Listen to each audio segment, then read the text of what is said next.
Welcome back to another episode of the B2B Founder podcast. I'm your host, Brett Trainer. Today, I'm really excited to welcome Mentor Dial to the show. Mentor spent 16 years as a top executive at L'Oreal and is a specialist in digital transformation, and recently has launched his latest book called You Lead: How Being Yourself Makes You a Better Leader. I believe that the release of this book is perfect timing as we are in the midst of a massive disruption. Now is the time we need leaders who bleed authenticity. We want our entrepreneurs whose leadership rings true, not only to employees, but to customers as well. Mentor details for us what he believes are the areas that leaders now should focus on as they build their companies and thinking about scale. A couple of the topics that we get into today include companies need to have a purpose. We've talked about the why entrepreneurs should lean into their personalities, the two components needed for long-term success of your startup by creating a brand that is real for people and making your purpose meaningful. This was an interesting discussion. And last but not least, and among other topics, purpose is key to unlocking discretionary energy. I love that term, discretionary energy. And it's the ability to unlock that for your organization is going to be one of the keys to your growth. So really enjoyed this conversation. I think you will as well. Now, on to the interview.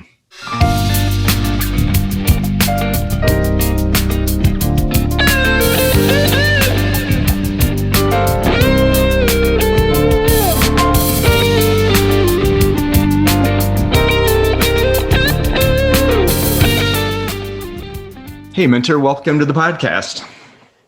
Brett, thank you for having me on your show. Lovely to be piped in from London here. Yeah, London to Chicago. I love it. I just had my first guest on from Ireland a couple of weeks ago. So getting back into the international flavor of the business world has no boundaries anymore, right? Digital, everything That's else for sure. We can get lovely into. to have diversity on. Exactly. So no, super excited to have you on, and we've got a lot of things I want to dig into with you. But first, maybe share with the audience just a little bit about your background and kind of what you're working on today, and then we'll jump right in. Well, oddly, I think I haven't said this before, but I think my background is a maze. I've changed countries 15 times. I've changed homes 34 times.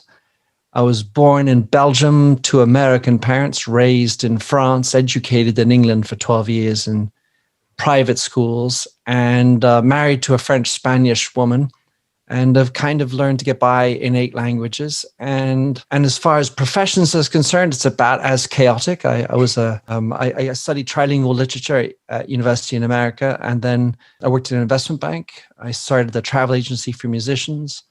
I taught tennis for 3 years. I sold pots and pans, worked at a zoo, an aquarium, wrote a novel, then went to business school and worked for L'Oreal for 16 years. And since 2009, I was trotted out on my own little path and basically trying to elevate the debate and transform companies to do good.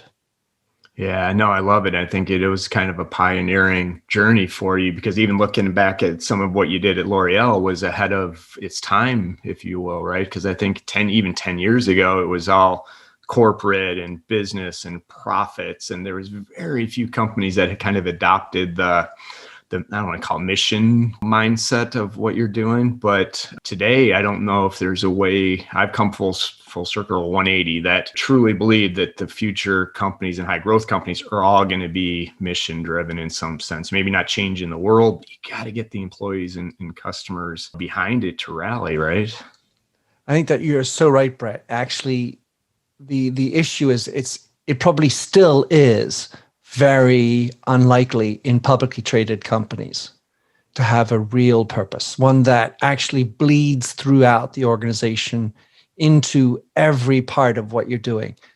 That's where you get the real hype, not the real hype, but the real energy and power. But back in the times, I didn't start it. So to be very fair and to give justice due where it should be, it was the founder of the company that had this idea. And so I was just able to dive into this pool of purpose and embrace it fully. And it was a really powerful experience.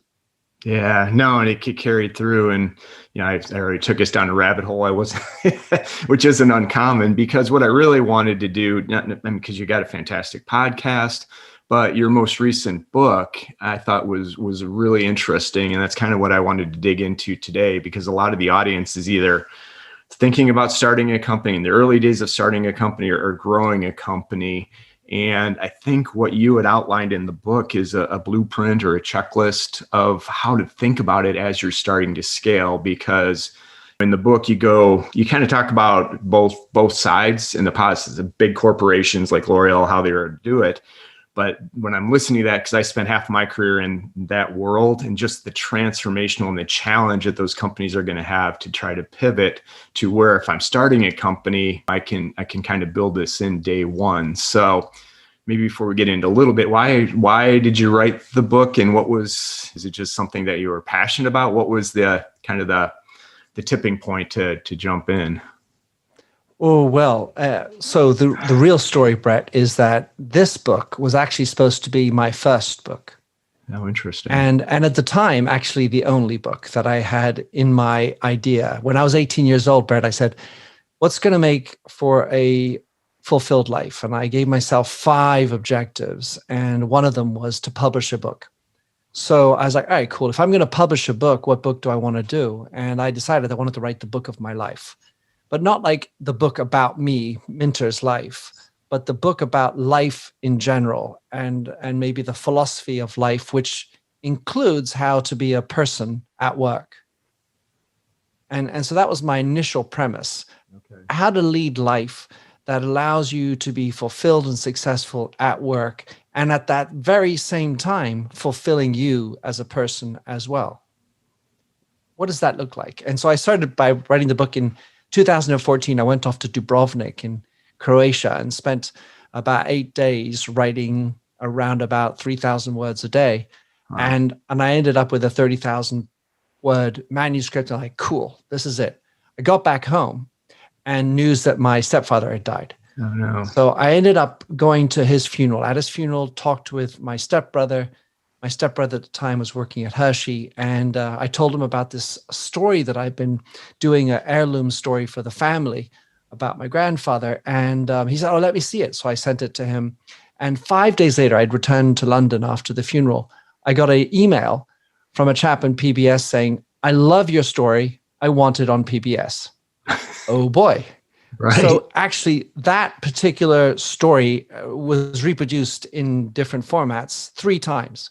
Because I then got into doing the film, doing the book of the film, and then I come back out of that. There's a time for that, and another big email hits me, and then I put it on hold again. I do another book, Future Proof, and then another big event in my life happens. My best friend died, and then I wrote a book to sort of do therapy for that, because I just couldn't do the book of my life yet. I wasn't in a good place for that. So I ended up writing Artificial Empathy. And then, all right, now's the time. I write this book, You Lead, with Kogan. And I submit the manuscript on the 13th of March, 2020. Oh. And Britain goes into lockdown 7 days later, and my publisher is furloughed. And I'm like, oh, no. No, really? It's never going to happen. Right. So the book of my life has actually taken better part of 7 years to write. In the meantime, I've done a few things, but that's actually the real story behind You Lead. And ultimately, really it is about leadership off and online, in work and out of work. Yeah. And I think the timing, better lucky than good sometimes, because I think what you wrote was what should have been transformational pre-pandemic, but I lived in that world, so I know how that moves slowly, and like our industry's different. I don't need this type of leadership. We can still deliver blah, blah, blah. Well, pandemic hits and it completely is disrupting everything, especially in the B2B space. And like I said, when I dug into when I started reading your book, I don't like to go in with kind of knowing what it's about. It was You Lead. So I'm like, well, it's going to be a leadership book. But what I found really interesting was it's almost 2 books built into one, but it doesn't read separately. And I'll explain what that means, because it was really, you're talking about the digital transformation and how an organization today needs to be set up in order to grow. But you also get into personal leadership, whether you're the founder, the CEO, or just in whatever role you are in the company, and blended those 2 together. I'm like, wow, this is super fascinating, because what I found with leadership books in general, I like them, but it's the old adage that is this need to solve problem or a nice to solve problem. And I think too many people see leadership as a nice to solve versus need to solve. But this was perfect. So then after I read, I'm like, this is going to be perfect for my audience because they're building a young company. If they can build your employee centricity, the customer centricity, and just a lot. So, and now I'm rambling quite a bit, but it was beautiful. I love to get back in and say, all right, so if I'm a first-time founder, right? I mean, definitely thinking about it from, let's start maybe with the leadership and the personal, right? You can't be the blending of the two, I think is so true and so necessary. And maybe kind of talk about that and how I think the intuitive nature is, well, I'm going to piss off too many people if I stick to my beliefs. But yeah, I think we're seeing shared some good examples in the book. So let me shut up for a minute and let you kind of talk about that. Well, let me just say one thing as I'm listening to you, Brett. The funny thing is, and this is not off the record, but it's certainly not public domain generally. I actually thought of my book as two experiences merged into one.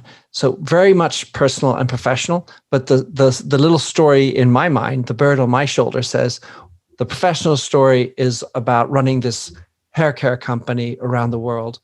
And the personal story is being a fan of the Grateful Dead for so much of my life, and why those two things merged. And that was the sort of story that I had in my mind, but it's sort of subdued through the process with Kogan and what they wanted, how they wanted to do it. So that's just to echo your point there. It came out because I was picturing in my mind my experiences, right, and people I've worked with, and that. So your goal was definitely achieved. So when you come to being an entrepreneur, I mean, I've been an entrepreneur 3 times in my life, 2 times flaming failures. The word family and friends inevitably comes up when you're an entrepreneur. Because, well, who's the first person going to read your blog? Your mom. Right. And by the way, you might not have a second person, right? So when you go to get some, oh God, I really need, if I only had a little bit more money to build the system, I need $50,000. Who do you go see? Friends and family. Yeah. How can you tell me anything else other than that's a personal story? And what are you basing that $50,000 loan on, or whatever it is? Your personal credibility. Right. And ultimately, that's the story as you grow through. It needs and is part of you. When you go to a bank to get a loan, sure, they're going to read the paper, but they're going to size you up as an individual. Right. Do you look straight in the eye or don't?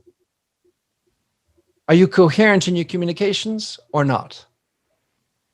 Do you check out? Are you showing up? And all this is actually personal gestalt. I mean, really who you are. So I think when you're an entrepreneur, it's really important to lean into your personality. And there are so many benefits to it. First of all, you know you have weaknesses. Are you able to embrace them and therefore to compensate appropriately with a network, because you are your network? Right. And if you have a trusted network where you're trustworthy and you trust them, then you find a way to compensate for where you're weak. And by knowing your weaknesses, you don't have this chip on the shoulder, which is the stuff that makes you a horrible leader. When you've got stuff that's unresolved in you, that is generally deeply personal, then it's going to come out. Because what happens as any business, entrepreneurs in particular, is the stress. And you kind of sell a pipe dream. Oh, you lend me 50,000, it's going to be worth 2 million. Yep, I wish. Maybe not. But you build it up and you hope it's going to go there. You're building on credibility. But Right. You're going to need to deal with stress, and things are not going to happen, and the client doesn't come through or goes bust, and shit always happens. So you need to have that strength of character to be able to go through that, and that resilience. And I feel that the more you're in touch with who you are, the better able you're going to be able to handle that stress and tap into a stronger energy when you start building the company, because you know who you are and why you're doing what you're doing. We'll stop Yeah. there. No. I mean, I think it's so good and so true. And I can't remember now if we talked a little bit offline that I grew up in the corporate, right? So really good product. And if you execute well, the business is going to do really well. But now, I have the pleasure of doing this podcast for over 100 episodes and talking to different folks, founders, people like you that, I think I'll oversimplify this, but right, if you as the founder, you started the business for a reason, right? And so you're passionate, and it doesn't have to be solving world hunger, but something you're passionate about and it's going to help others. And if you can't get your employees behind that, right, to get them excited about what they're doing, there's no way they're going to be able to get customers excited about your product or your service or those types of things. Where I think even 5 years ago, maybe this is more specifically in the B2B world, 10 years ago, problem solved it, people are going to buy it. But I think more and more the story of the product is what's going to differentiate it and the character of the owner. And it's really hard to, if as a founder of a business, you're not out being the brand ambassador for the business, it's going to be harder to grow it, right? I mean, is that a fair characterization? Entirely. So I there are two things that I think kind of need to be shoehorned into the story. I say shoehorned because if you start with these concepts, you can be a no starter for too many. You kind of just need to get up and go and try shit. But the two components that really go into the long-term success and at some point need to be fitted in are brand and purpose. So brand being more than just the logo, the URL, it is what do you stand for? Brand is a signal of trust. The purpose, it can be a grandiose one, like, as you were saying, solving world hunger. But the way I like to break it down and make it so much more real for people, especially when you're an entrepreneur, is actually what is meaningful about what you're doing. Purpose is one of the bigger forms of meaningfulness, but there are other ways to do it, which I think is important to know. Because like you say, you go to a kid, I don't know if you have kids, Brett, but you go to your kid and say, what are you passionate about? And they look at you like, I don't know. Right. What's your purpose? Oh God, one of those questions, really abstract. Yeah. And especially when you're a young startup, the purpose and passion may not be there, may not be obvious. So the question then becomes, how are you making it meaningful? And that can be like, well, with getting people on board, recognizing their contributions. Right. That takes time to do, and mindset to be generous. So there are, let's call it, easy ways to create meaningfulness, going up to a scale of much bigger meaningfulness. The key point is to get on that journey. And if you can, find a way to gather a purpose. And the way I like to describe purpose, which I feel makes it more real, is how would the world be worse off if you didn't exist?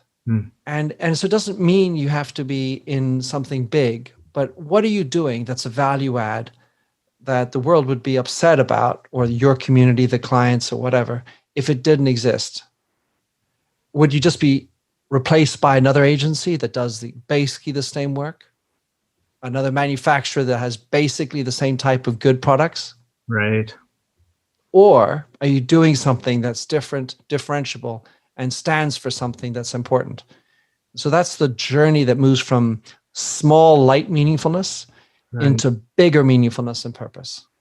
Yeah, I think that's so true and so good, right? As you're starting about the companies, and one thing I've written about a couple times is the opportunity in the B2B space right now. It's transforming.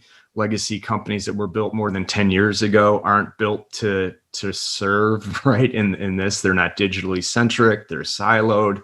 They're not people first, not employee first. So if you can flip the switch, at least early on, and build that into your organization, it is going to be a huge competitive differentiator.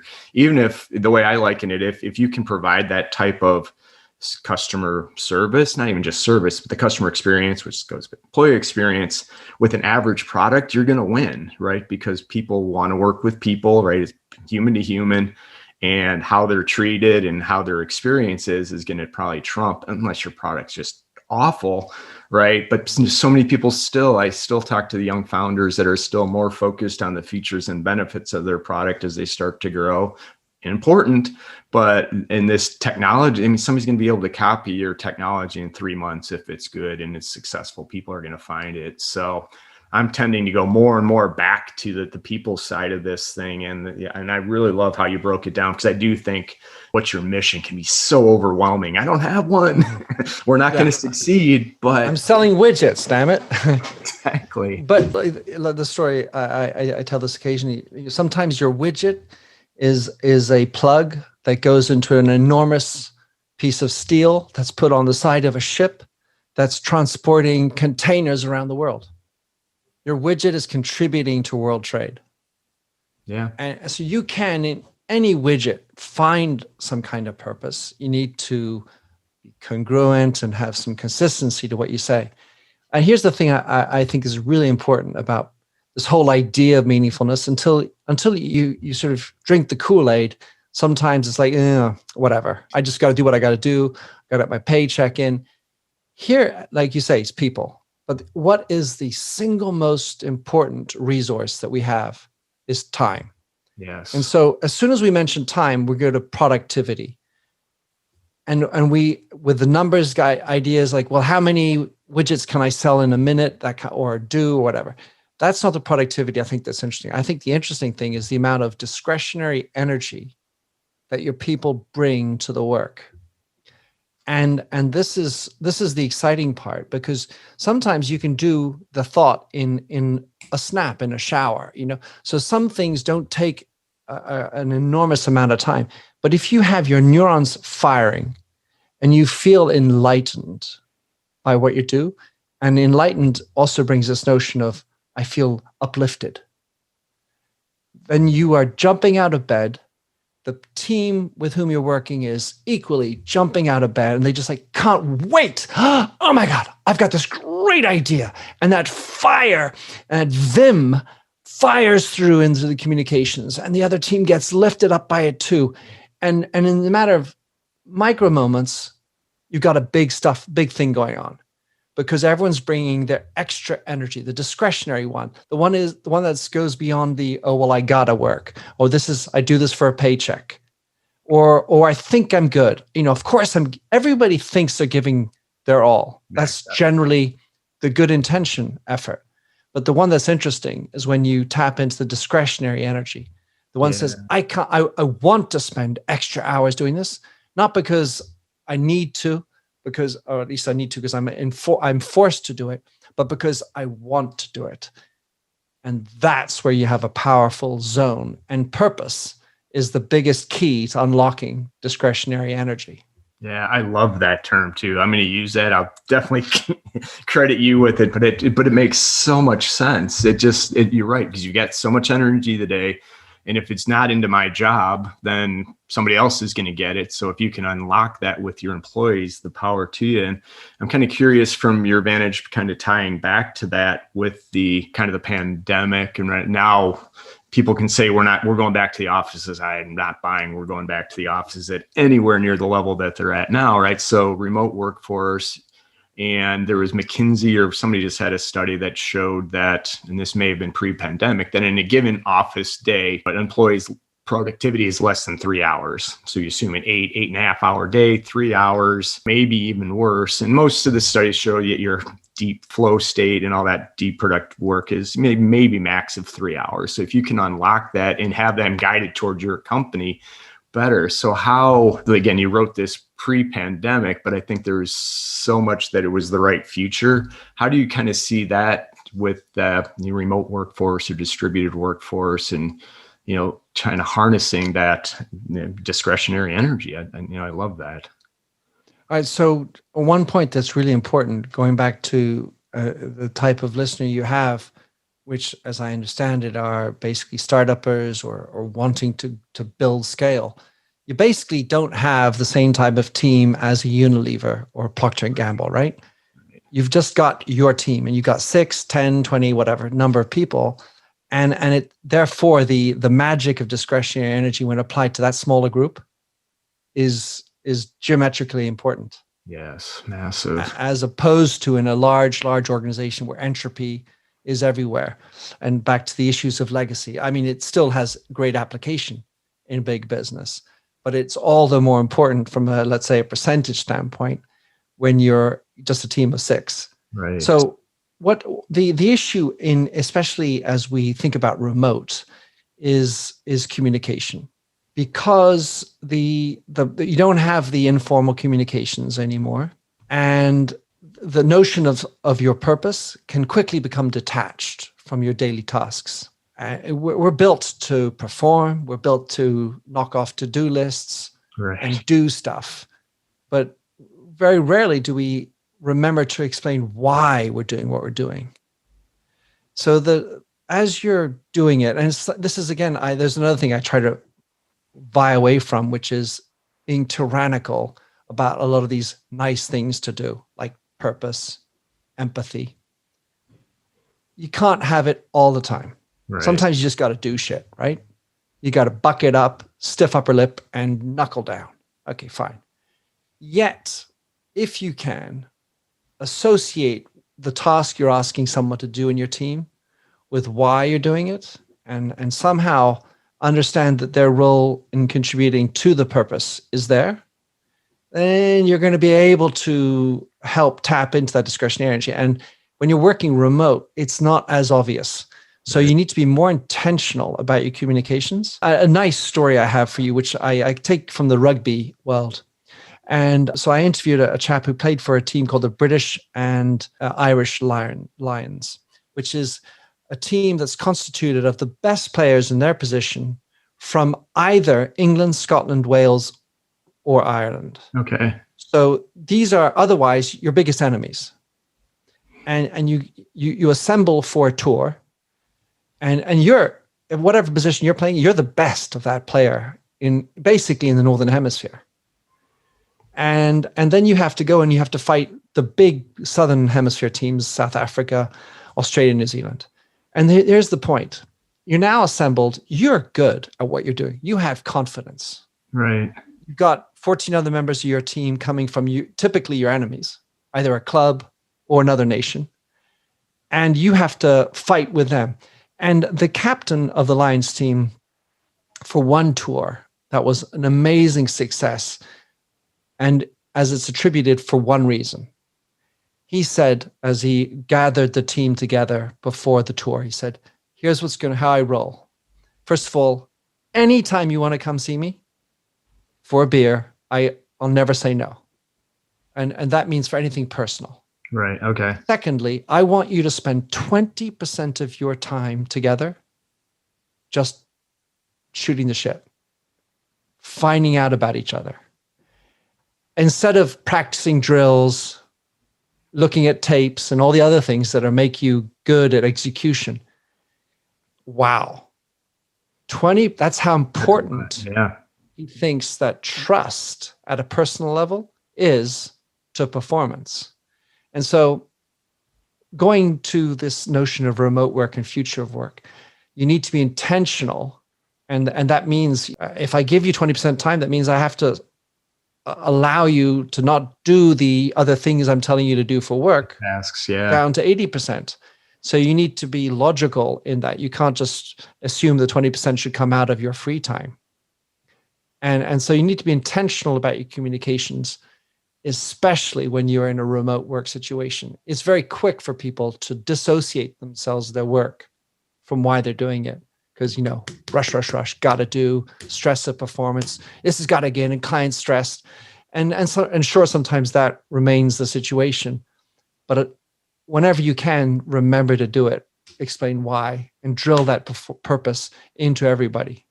Yeah, I think that's such a great analogy too, because I think back, even going back to Winter Olympics of '80, the U.S. hockey team beating Russia, right? Those guys came together, they believed in the mission, they trusted each other, and no business beating what was probably arguably the greatest hockey team in the world at that point. And I remember where I was when I watched that match. Yeah, it was tape delayed for us in the States back. Well, I got up in the middle of the night to watch it. I was in America. Okay. I was Yeah, at and university. everybody that was there and will never forget. But I think your analogy is perfect, and you see that with other all-star teams that lose to uh, a team that plays together all the time. And I think that is so important. If you can't get folks aligned around the mission and the goal and the objective, and understand why, the why I think is a big piece of it. And I still think, tying all the way back to original point, that startup founders don't realize the power they have by being able to do this, right? And getting the right team assembled around you. Somebody shared, there's a founder that shared this story that, man, if I had the top 10 talented people, but if they all didn't believe in what we were doing, we were going to fail, right? So again, I think it's an underappreciated, they don't teach this necessarily in classes, but it's getting aligned can be so powerful to these companies, especially younger companies. So my caveat to this idea is, and it's a little bit contrarian at some levels, is to avoid having too many like-minded people. True. Because it's way too easy to just get, your best buddies. You're aligned. You think it's great because, oh yeah, of course we get along. We party together. We work together. That's great. Yet, who's the person who's prepared to ask the tough questions? Who's the person who's going to bring a totally different angle to this? And it might well be that amongst your friends, you've got an anthropologist, you've got some shit-stirring critical thinking person who's always going to be the stick in the mud, right, and whatever. But you need to make sure that you surround yourself not just with yes people or like-minded people, but also that brings some diversity of your thought.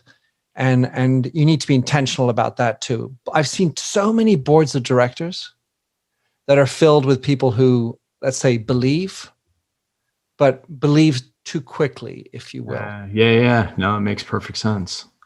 No, I agree. It's right. You got to get all the points of view, and they've got to be able to, it's a great caveat, points of view, and be comfortable to share differing opinions, right? At the end of the day, you still all got to fight in the same direction, but having that different perspectives, I think you're right, is absolutely critical to it.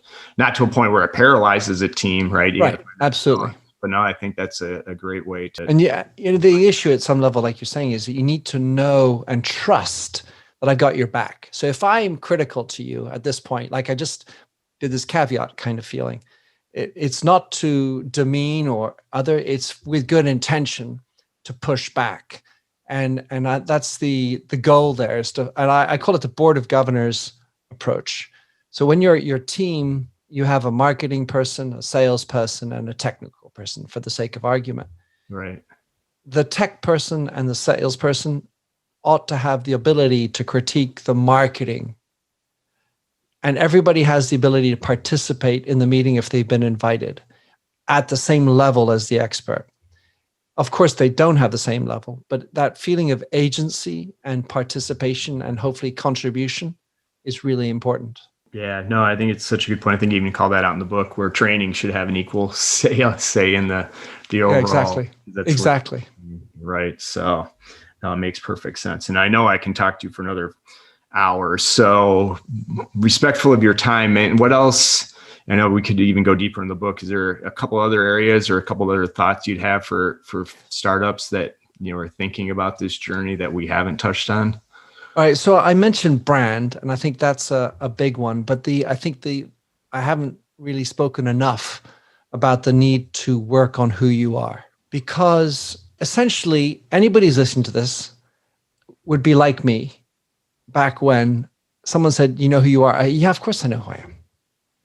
Who else would know who I am? I got news for you. The chances are you don't know, and I certainly didn't know who I was. I have a wife who sometimes calls me out for things faster than I can even say the words, because she sometimes sees things in me that I don't. And it's not always negative. There can be positive things too. So the point is, give yourself the gift of finding out who you are deeply and what matters to you. Because in the end of the day, there are roughly 75 values, and all the values are really quite lovely.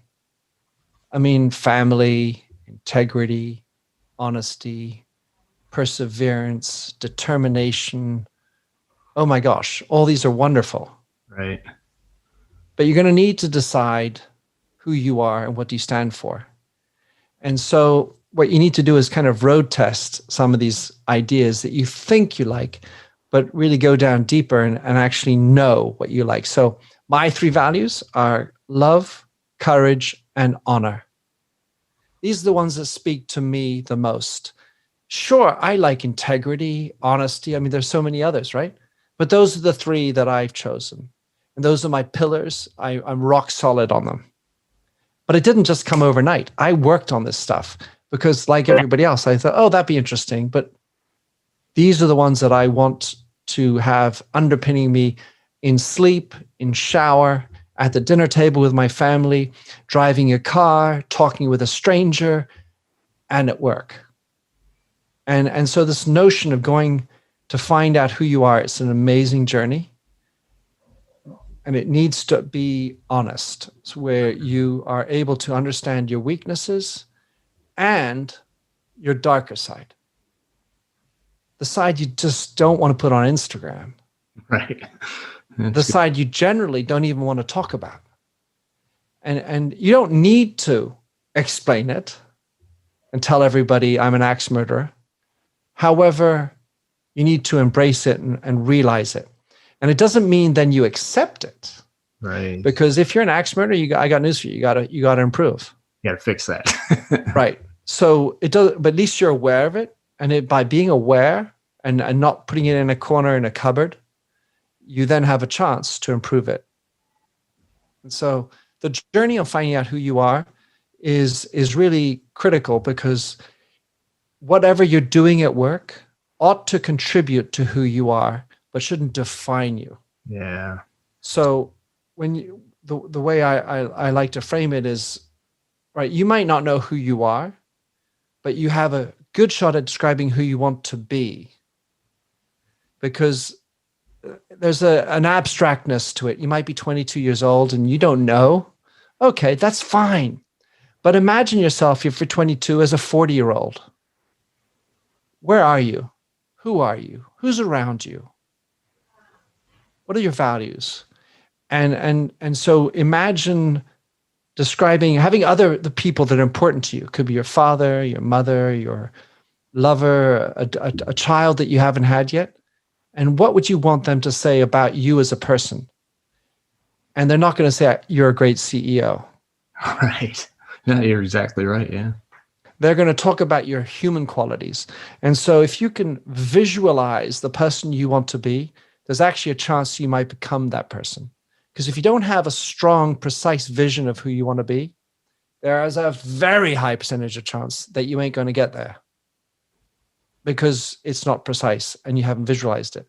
You might have lots of wonderful things. Sure, there are lots of great values, but it's going to be diffuse. And when it's diffuse, so goes your energy. When you have a strong, precise vision of who you want to be, then you know why you're doing what you're doing. It may eat up 18 hours of your day. It may be a lot of shit and difficulties, but at least you know why you're doing it, because it's contributing to who you want to be. And that returns the energy.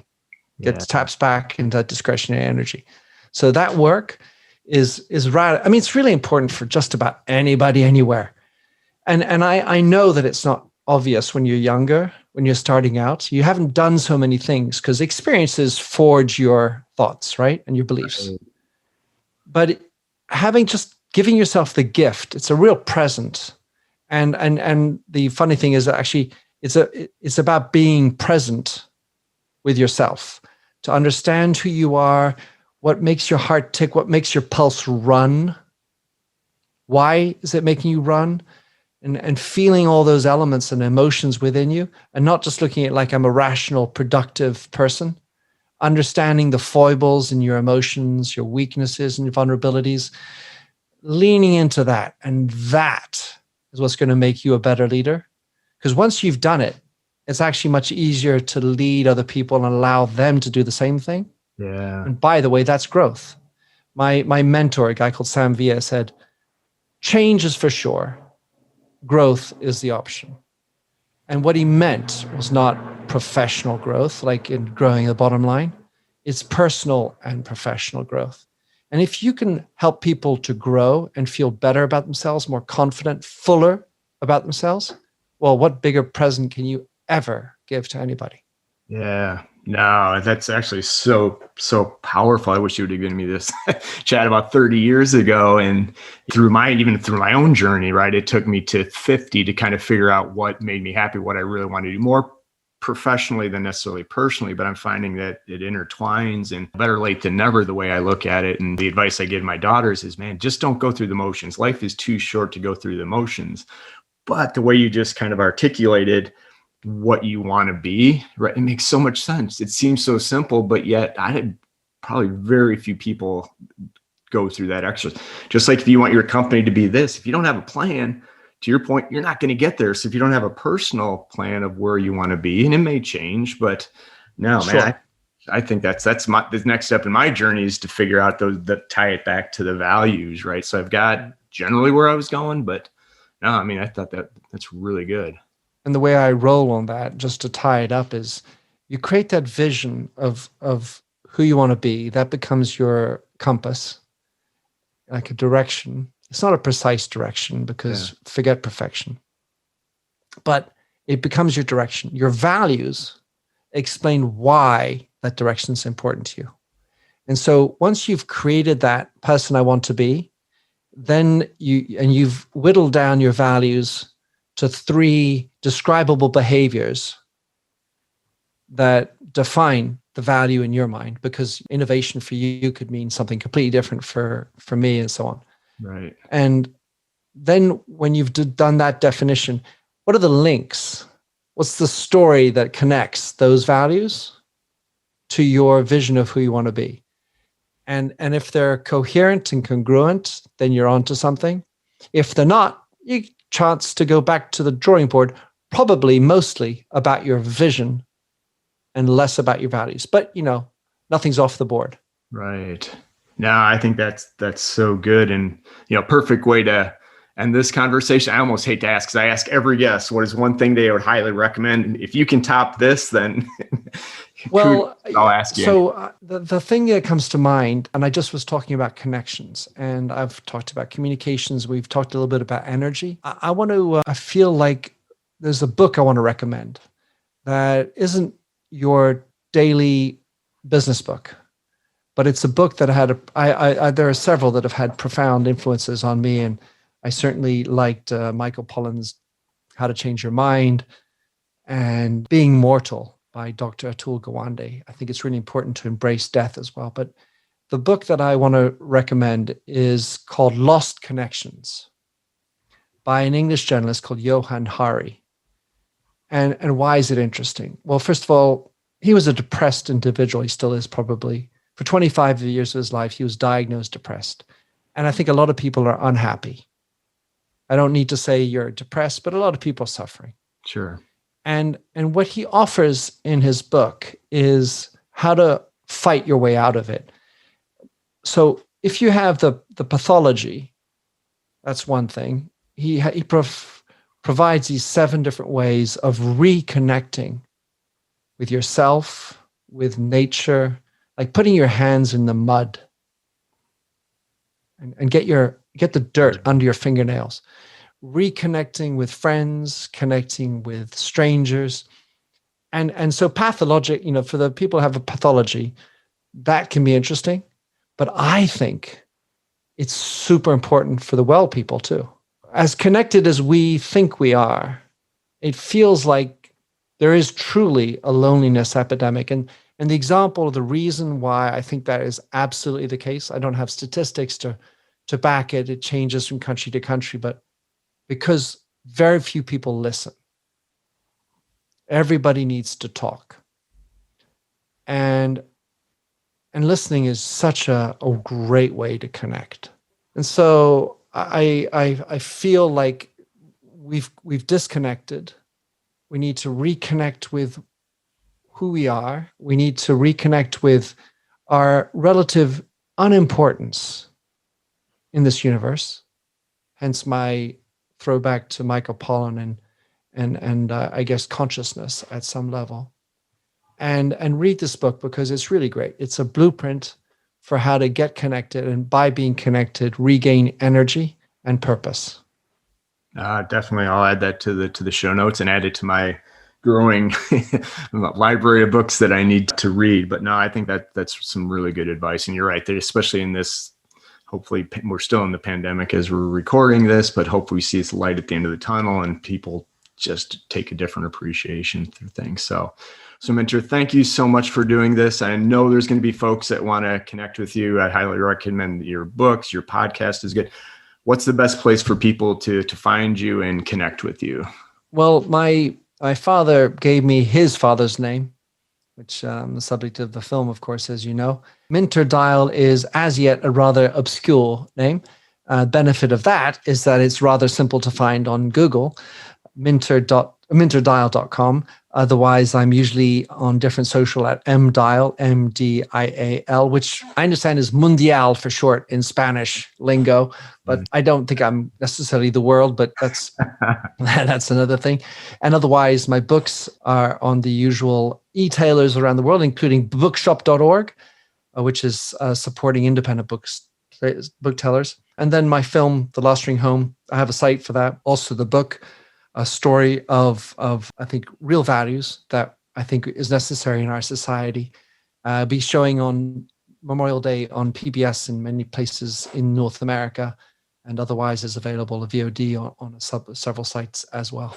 Yeah, and again, highly recommend that as well. It was a great, what would you call it? A short film, or what would short be doc? Short doc, yeah. Short document, yeah. But it was really powerful and moving, and yeah, I know a little bit off of topic, but it goes back to tying the personal to the professional and what motivates you and drives you. So, again, I would highly recommend you check out all of that. So Mentor, again, thank you so much for joining us. Definitely have to check back in with you maybe post-pandemic and see what's next for you. But appreciate you spending some time with us today. Brett, it's been an absolute pleasure. I like your energy and I enjoyed your questions and the chat with you. Thank you so much. It was fun. Thanks. Have a great rest of your day. You too.